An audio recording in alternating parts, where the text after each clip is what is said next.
नमस्कार दोस्तों। उम्मीद है आप लोग ठीक होंगे। आज की इस क्लास में हम RPF constable mini mock maths का सॉल्यूशन देखेंगे। अगर आप लोगों को मेरी इस क्लास से कुछ सीखने को मिलता है तो प्लीज़ मेरे चैनल को सब्सक्राइब करें और कमेंट में अपना स्कोर ज़रूर बताएं। बढ़ते हैं अपने पहले प्रश्न की ओर। प्रश्न संख्या 171 गुणे 172 गुणे 173 को 17 से विभाजित करने पर शेषफल ज्ञात करें। 171 गुणे 172 गुणे 173 से डिवाइड करना 17 से, तो 17 से करेंगे इसको। 117 धाम में 170 रिमाइंडर कितना आएगा? 1 आएगा। गुणे इसको करेंगे तो 17 धाम में 170 रिमाइंडर कितना आएगा? 2 आएगा। गुणे इसको करेंगे तो रिमाइंडर कितना आ गया? टोटल रिमाइंडर कितना हुआ? 1 गुणे 2 गुणे 3, यानी कि रिमाइंडर कितना हुआ? 3 दूना 6। 6 आंसर। अगला प्रश्न, 50 से छोटी अभाज्य संख्याओं की कुल संख्या ज्ञात करें। 50 से छोटी टोटल 15 अभाज्य संख्याएं होती हैं और 100 से छोटी टोटल 25 अभाज्य संख्याएं होती हैं। तो उम्मीद है आप लोग याद रखेंगे। तो कितना? 15 आंसर। ये रही आपके सामने संख्याएं। अगला प्रश्न संख्या 3, दो संख्याओं का गुणनफल 24 है, उनके वर्गों का योगफल 52 है, तो उनका योगफल ज्ञात करें। मान लेते दो संख्याएं ए एंड बी हैं। इनका गुणनफल इनकी ए इंटू बी कितना है? 24 है। इनका योगफल ए वर्गों का योगफल यानी कि a square plus b square 52 है। इसलिए ए प्लस बी का होल स्क्वायर क्या होता है? A square plus b square plus 2ab। तुमको ए प्लस बी यानी कि इनका योग ज्ञात करना है। तो ए प्लस बी का होल स्क्वायर, ए स्क्वायर बी स्क्वायर कितनी वैल्यू दी है? 52 दी है, प्लस 2ab, ए बी की वैल्यू 24, 2 इंटू 24 यानी कि 48 हो जाएगी। 8 करेंगे, 52 48 100, तो a plus b is equal to root of 100, 100। A plus b is equal to 10 answer, यानी कि इनका योगफल कितना होगा? 10। अगला प्रश्न संख्या 4, अमित की जेब से खर्च 150 जूतों पर और 75 घड़ी पर खर्च होते हैं। कुल खर्च की गई रकम उसकी कुल जेब की खर्च की 3/4 है, तथा अमित की जेब खर्च के रूप में कितनी राशि मिली थी? खर्च उसकी 3/4 है, यानी कि उसकी जेब में टोटल इतने हैं। टोटल तो खर्च कितने करते हैं? 3 खर्च करते हैं, यानी कि एक्सपेंडिचर कितना? 3 है। तो है एक्चुअल में कितना है? यानी कि शूज पर 150 रुपये खर्च करता है और वॉच पर 75 खर्च करता है। टोटल खर्च कितना हो गया? 75 हो 150 यानी कि 225। टोटल खर्च कितना होगा? 225। तुमको ज्ञात कर खर्च के रूप में कितनी राशि मिली थी? यानी कि 4 की वैल्यू निकाल, 3 की वैल्यू दी है, यानी कि 3 इजिकल 225। तो 4 की वैल्यू निकालेंगे, 225 डिवाइडेड बाई 3 इंटू 4। काटेंगे 3 सतह, 21 3 पचे 15 यानी कि 75 गुणे 4। 75 दूना 150, 150 दूना 300, यानी कि 300 आंसर। अगला प्रश्न संख्या 5, नीचे दी गई 4 भिन्नों में कौन सी भिन्न 7/12 से बड़ी लेकिन 11/16 से छोटी? यानी कि 7/12 से बड़ी लेकिन 11/16 से छोटी।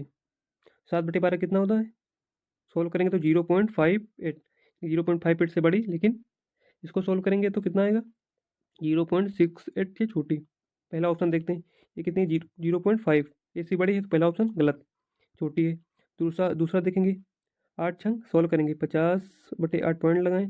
8 छंग 48, यानी कि ये तो बड़ी है इससे, ठीक है नहीं। 8 छंग 48, 2 बचे 8, 8 दूनी 16, यानी कि 62 आ जाएगा। यहाँ पे 62 रखेंगे तो इससे तो बड़ी है और इससे छोटी भी, तो ऑप्शन बी इज करेक्ट।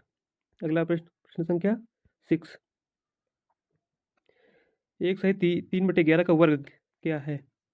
1 सही 3/11 सोल्व करेंगे, 11 3 11 के 11 3 14/11 इसका वर्ग, तो 14 14 हम 196, 11 गुणे 11 121, यानी कि option C is correct.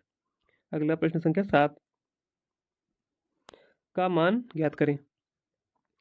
3 plus 3 into 3 minus 3 3 6 divided by 6। 3 plus 3 गुणे 6 और 6 से डिवाइड करेंगे तो 1 आएगा, यानी कि 3 माइनस 1, तो यहाँ से 2 आया। 3 plus 3 into 2 6, 3 plus 6 is equal to 9, 9 answer. अगला प्रश्न संख्या 8, 8 की पावर 2, 8 की पावर 2 गुणे 6 की पावर 3 एंड 4 की पावर 6 गुणे 9 की पावर 3 का एलसीएम ज्ञात करें। तो 8 की पावर 2 को क्या लिख सकते हैं? 2 की पावर 3 इंटू की पावर 2, गुणे 2 इंटू 3 की पावर 3 एंड 2 की पावर 6 गुणे 3 की पावर 2 3 इंटू की पावर 3, तो इसका क्या 2 की पावर 6 लिखे 3 2 6 गुणे 2 की पावर 3 गुणे 3 की पावर 3 एंड 2 की पावर 12 गुणे 3 की पावर 3 2 6, ठीक है नहीं। तो गुणे में खाता है उल्टा 2 की पावर 6 यहाँ पे और 3 यहाँ पे, 2 की पावर 9 गुणे 3 की पावर 3 एंड 2 की पावर 12 गुणे 3 की पावर 6, तो इनका एलसीएम क्या हो जाएगा, सबसे बड़ी पावर वाली कॉमन ली जाती है, तो 2 की पावर 12 गुणे 3 की पावर 3 3 की पावर 3 3 की पावर 6 3 की पावर 6, कौन सा ऑप्शन है, option D is correct. Question number 9, दो संख्याओं का मासा 12 और उनका लासा 72 है, यदि इनमें से एक संख्या 24 दूसरी संख्या याद करें। तो क्या फॉर्मूला होता है, एलसीएम गुणे HCF is equal to first number गुणे सेकेंड नंबर। एलसीएम कितना है 12, एचसीएफ कितना है 72, सॉरी मतलब एचसीएफ 12 है, एलसीएम कितना है 72 इज इक्वल टू पहला नंबर 24, दूसरा हमको याद करना, काटेंगे 12 दूना 24 36 दूना 72, यानी कि सेकेंड नंबर कितना हो जाएगा 36, आंसर 36। अगला प्रश्न संख्या 10, एक परीक्षा में 45% छात्र उत्तीर्ण हुए और 79,750 अनुत्तीर्ण हुई। परीक्षा में भाग लेने वाले छात्रों की कुल संख्या 45% का फ्रैक्शन कितनी होती है, 9/5 9 45 और 20 पंचे 100, 9/20, यानी कि टोटल 20 थे टोटल, अगर 20 थे तो उसमें पास कितने हुए 9 हुए, तो फेल कितने होंगे, टोटल 20 में से 9 पास हुए तो फेल कितने 11 फेल हुए, ठीक है नहीं। उत्तीर्ण नहीं हुए यानी कि फेल हुए 79,750 लोग फेल हुए, यानी कि 11 की वैल्यू कितनी है 79,750।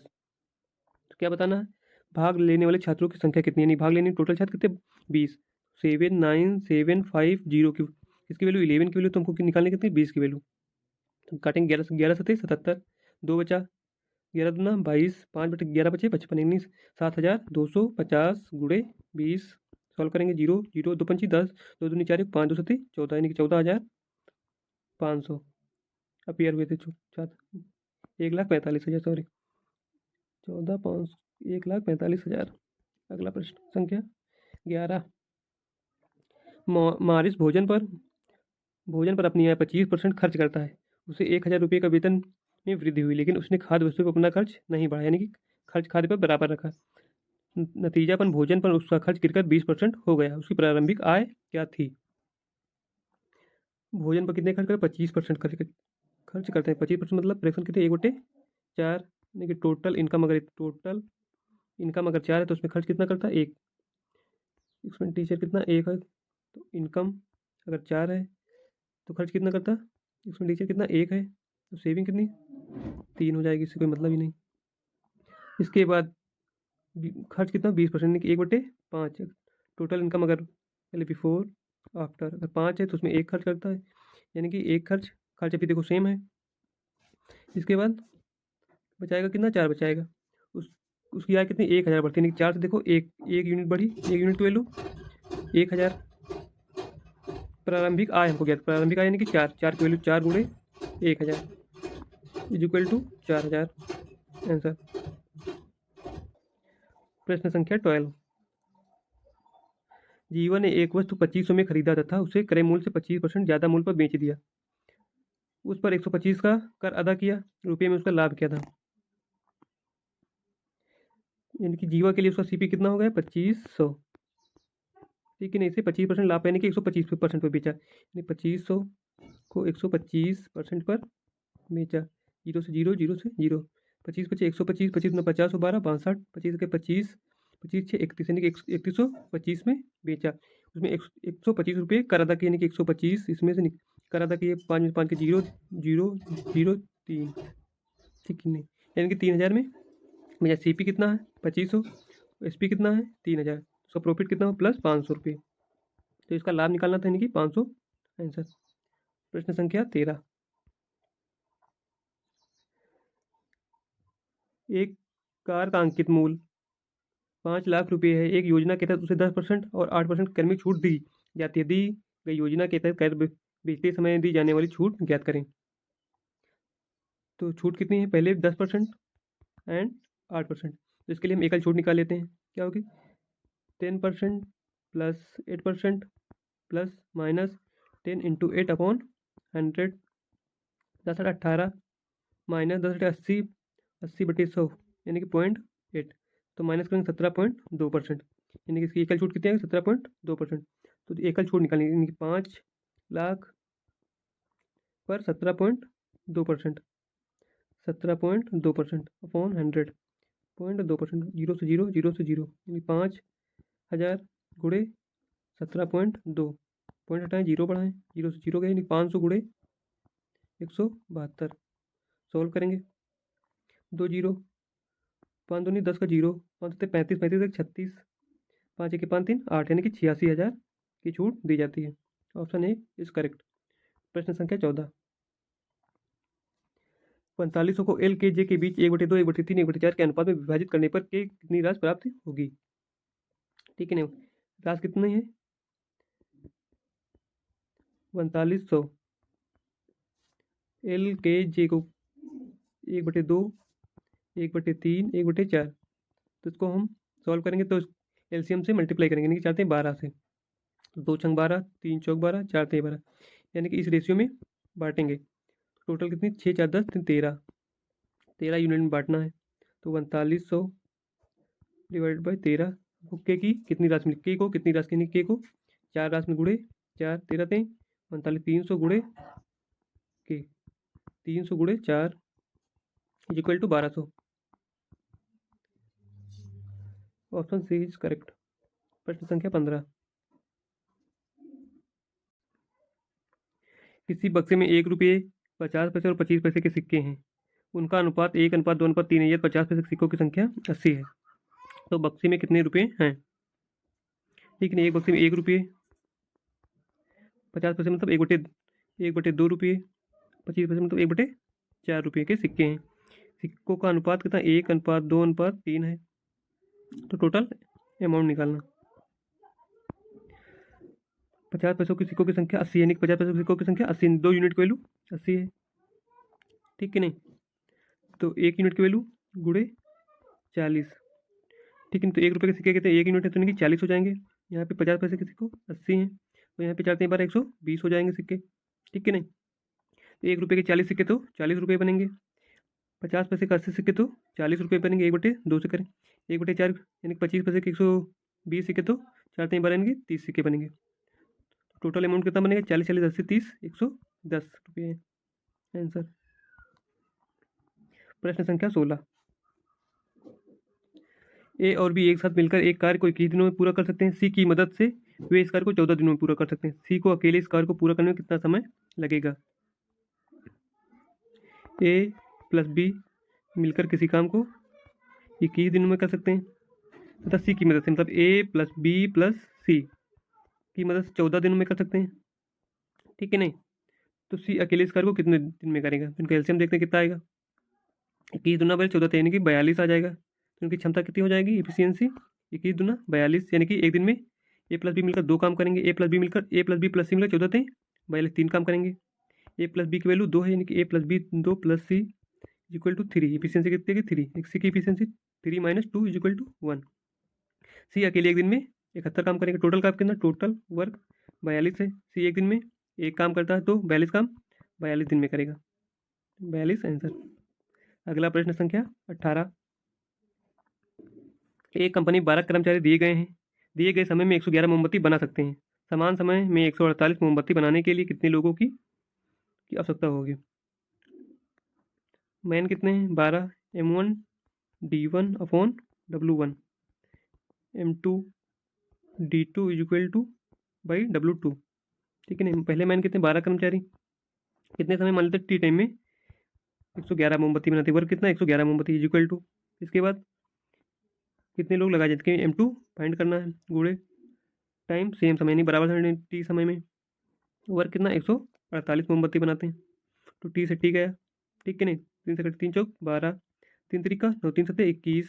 ठीक है नहीं, 37 7 चौक 37 चौको 148, तो M2 कितना आ जाएगा 4 गुणे 4 इक्वल टू 16 आंसर। प्रश्न संख्या 18,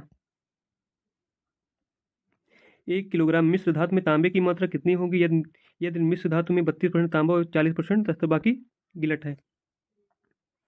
तो मिश्र धातु कितना 1 किलोग्राम, आंसर ग्राम में तो यानी कि 1000 ग्राम मिश्र धातु, इसमें 32% तांबा, 40% जस्ता, बाकी गिलट है, यानी कि कितना 40 30 70 तो 72 यानी कि 28% गिलट है। तो हमें क्या होता है तांबे की मात्रा 32% यानी कि 1000 का 32%, 0 से 0 0 से 0 यानी कि 320 ग्राम मिश्र धातु में तांबा है 320 ग्राम। प्रश्न संख्या 19, एक टैंक में ए और बी दो प्रवेश नलिकाएं हैं जो इसे 12 घंटे और 16 घंटे में भर सकती हैं। एक निकासी नलिका सी 8 घंटे में पूरा टैंक खाली कर सकती है। यदि टैंक खाली होने में सभी तीनों नलिकाओं एक साथ खोली जाती हैं तो टैंक भरने में कितना समय लगेगा।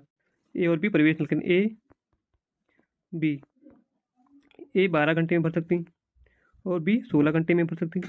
सी 8 घंटे में खाली, यानी कि सी निकासी पाइप है 8 घंटे में खाली, यानी कि इनका एलसीएम कितना हो जाएगा 16 3 48 12 12 चौक 48 8 5 8 6 48 यानी 48, 12 चौक 48 16 3 48 8 5 8 6 48, इनकी इफिशियंसी कितना है इनकी क्षमता, यानी कि ए 4 घंटे में टंकी भर सकती है, बी 3 घंटे में, यानी कि ए 1 घंटे में 4 यूनिट भर सकती है, बी 3 यूनिट और सी 6 यूनिट निकाल सकती है।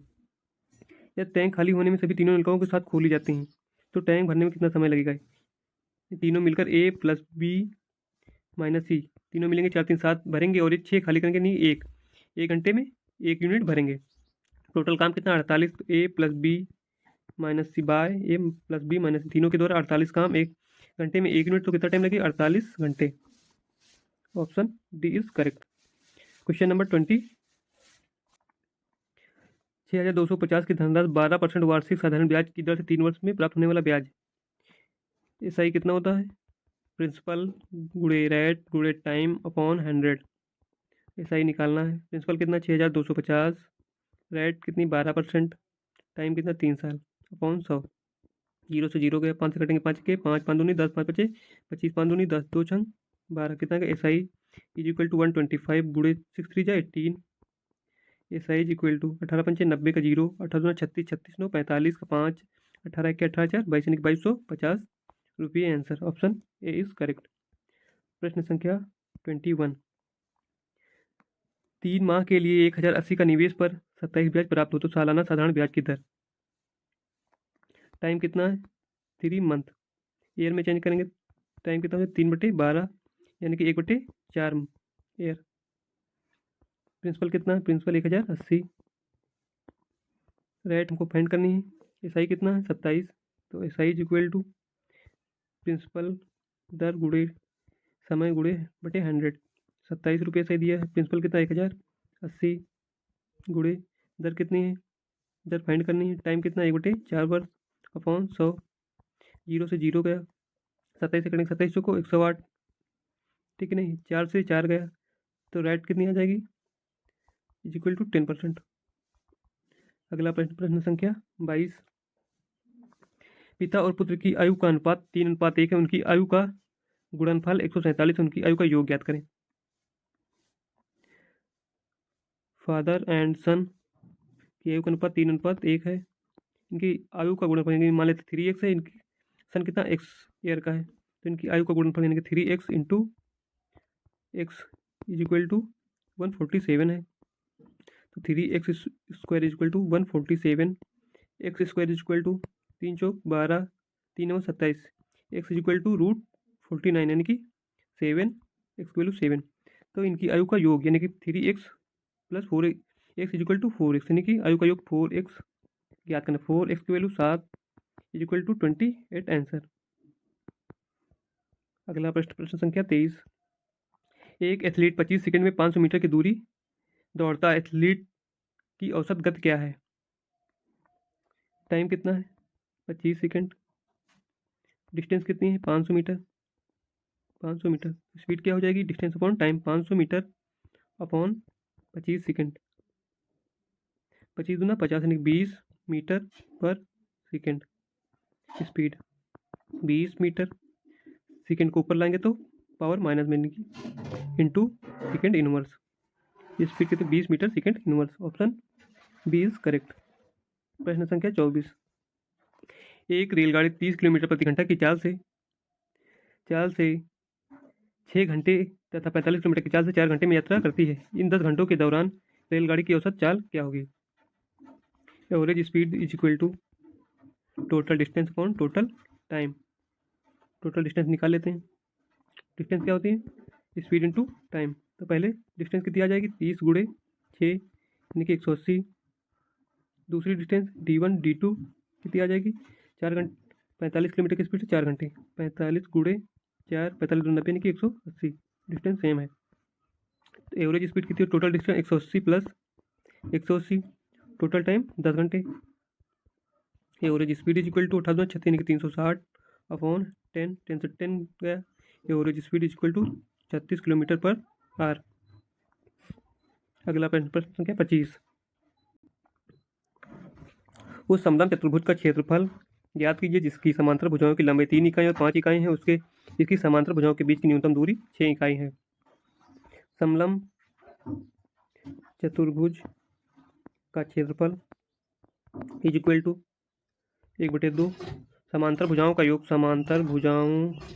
योग गुणे उनके बीच की न्यूनतम दूरी। ठीक है नहीं? 1/2 समांतर भुजाओं का योग कितना? समांतर भुजा के 3 और 5 यानी कि 3 + 5 गुणे उनके बीच की दूरी कितनी? 6 इकाई 6। तो 1/2 5 3 8 गुणे 6 2 3 6 यानी कि 8 3 24। समलम चतुर्भुज का क्षेत्रफल 8 3 24 इकाई है आंसर। प्रश्न संख्या 26। 10 सेंटीमीटर त्रिज्या वाले 1/4 वृत्त का परिमाप ज्ञात कीजिए। रेडियस कितनी है?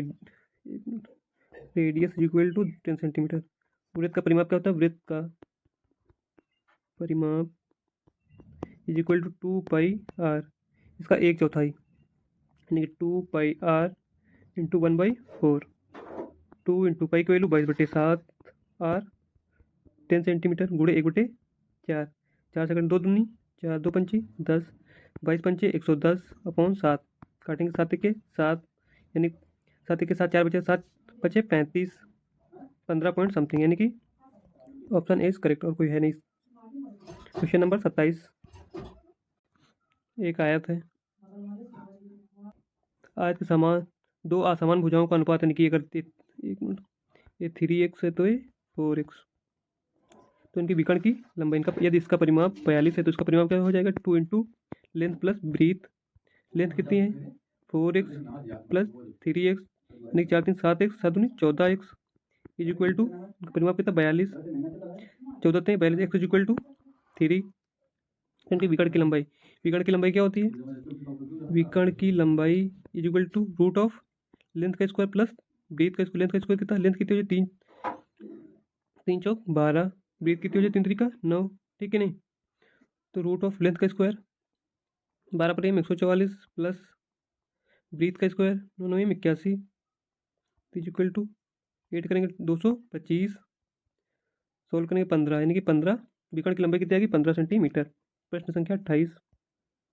समांतर श्रेणी के 142 148 समांतर श्रेणी के 142 148 154 का 12वां पद यानी कि n 12वां पद ज्ञात करना है। पहला पद क्या है? a equal to 142। इनका डिफरेंस t कितना है? समानांतर कितना है? 6 है। तो 12वां पद t12 is equal to a plus n-1 into d. A कितना? 142 प्लस n-1 12 में से 11 गुणे डी कितना? 6 142 गुणे प्लस 11 से 66 6 2 8 6 और 4 10 का 0 और 1 2 यानी कि 208 आंसर। प्रश्न संख्या 29। ए बी सी एक समकोण त्रिभुज है। यदि समकोण बनाने वाली दो भुजाओं की लंबाई 4 और 3 सेंटीमीटर तो इनके अंतःवृत्त की त्रिज्या कितनी होगी? ये कोई समकोण त्रिभुज है। समकोण बनाने वाली भुजाएं 4 सेंटीमीटर इनकी 4 है तो 3 है तो 4 और 3 तो कितनी हो जाएगी? 5 हो गए बाय पाइथागोरस। ठीक है। तो इनके अंतःवृत्त की त्रिज्या कितनी होगी? अंतःवृत्त की त्रिज्या क्या होती है? इज इक्वल टू लंब प्लस आधार माइनस कर्ण बाई 2। लंब कितना है 3 सेंटीमीटर प्लस आधार कितना है 4 सेंटीमीटर माइनस कर्ण कितना है 5 सेंटीमीटर अपॉन 2, यानी कि 4 3 7 माइनस 5, यानी कि 4 3 7 माइनस 5 2/2, 2 से 2 का यानी कि 1 सेंटीमीटर आंसर। प्रश्न संख्या 30। 22 प्रेक्षणों का माध्य 10 है, 2 प्रेक्षणों और शामिल कर लिया जाए तो नया माध्य 11 हो जाता, तो नए प्रेक्षणों का माध्य क्या होगा। 22 प्रेक्षणों का माध्य 10 है तो इनका सम कितना हो जाएगा 22 गुणे 10, तो इनका सम हो जाएगा भाई दाम में 210 220, 2 को और शामिल प्लस 2, यानी कि 24 प्रेक्षणों का माध्य कितना है 11 है, तो इनका सम कितना हो जाएगा 24 गुणे 11, 11 चौक 44, 11 दूनी 22 4 26 264 हो जाएगा। तो 2 प्रेक्षण का सम कितना हो जाएगा 2 प्रेक्षण का सम कितना हो जाएगा 264 minus 220 upon is equal to 44, 2 प्रेक्षण का सम, तो इनका माध्य क्या हो जाएगा माध्य total sum upon number of प्रेक्षण, यानी कि 44/2 इक्वल टू 22 आंसर। प्रश्न संख्या 31। निम्न आंकड़ों का बहुलक ज्ञात करें।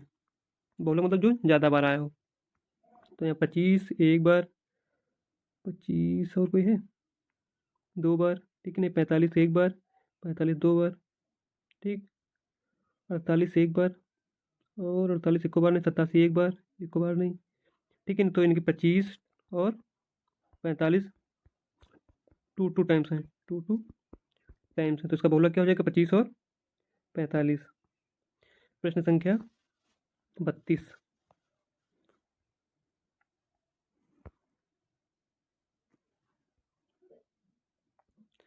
यदि कुल उत्पादन 8100 टन है तो चावल की उपज क्या होगी। सारे आंकड़े डिग्री में है, तो इसका टोटल डिग्री कितनी 360 डिग्री, ठीक है नहीं। उपज 8100 टन है, 8100 टन टोटल का, यानी कि 360 डिग्री, ठीक है नहीं। तो राइस यानी कि 40 डिग्री की वैल्यू निकालेंगे, गुणे 40 डिग्री, 4 से 4 के 4 नहीं 36, 9 9 81 की 900 टन आंसर,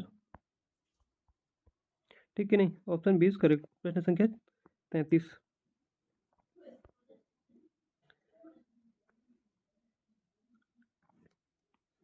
सभी कॉलेजों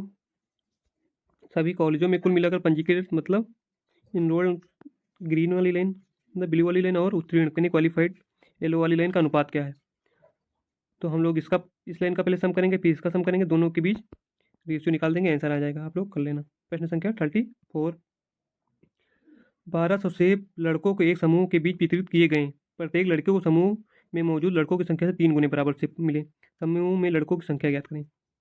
मान लेते हैं समूह में टोटल बॉयज़ कितने हैं x हैं, तो प्रत्येक बॉयज़ को कितने मिलेंगे इसके 3 गुने, यानी कि इंटू 3x हो जाएंगे, प्रत्येक बॉय को 3x सेब मिलते हैं। तो टोटल बॉयज़ x हैं, तो टोटल कितने सेब मिलेंगे x गुणे 3x, टोटल लड़कों को इतने सेब मिलेंगे, जो कि वैल्यू दी है 1200, 3x² इज इक्वल टू 1200, 3 से 3 चौक 12, 400, x इज इक्वल टू 400, तो x की वैल्यू कितनी आ जाएगी √400 यानी कि 20 आंसर। प्रश्न संख्या 35। एक बंदर 12 मीटर ऊंचे पेड़ पर चढ़ता है, यदि पहले सेकंड 2 मीटर चढ़ता है और अगले सेकंड एक ही सेकंड में 1 मीटर फिसलता है, उसे पेड़ पर शिखर तक पहुंचने में वह स्थिति दोहराई जाती है, किस सेकंड में वह पेड़ पर शिखर पर पहुंचेगा। और पहले सेकंड यानी कि 1 सेकंड में 2 मीटर चढ़ता है, फिर अगले सेकंड यानी कि दूसरे सेकंड अगले सेकंड 1 मीटर वापस आता है, यानी कि 2 सेकंड में 1 मीटर चढ़ता है। चढ़ना कितना 12 मीटर, यानी कि 2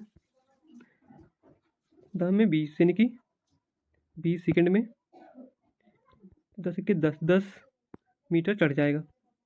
अगली बार इसका नंबर आएगा फिर पहले सेकंड के, यानी कि 1 सेकंड में 2 मीटर फिर चढ़ेगा, यानी कि 21 सेंटीमीटर में 12 मीटर चढ़ जाएगा, 21वें सेकंड 12 मीटर चढ़ जाएगा। प्रश्न संख्या 9 enough. Thank you for watching. अगर देख रहे हैं तो यहाँ तक, अगर यहाँ पे आप देख रहे हैं तो प्लीज़ चैनल को सब्सक्राइब कर लें। Bye bye.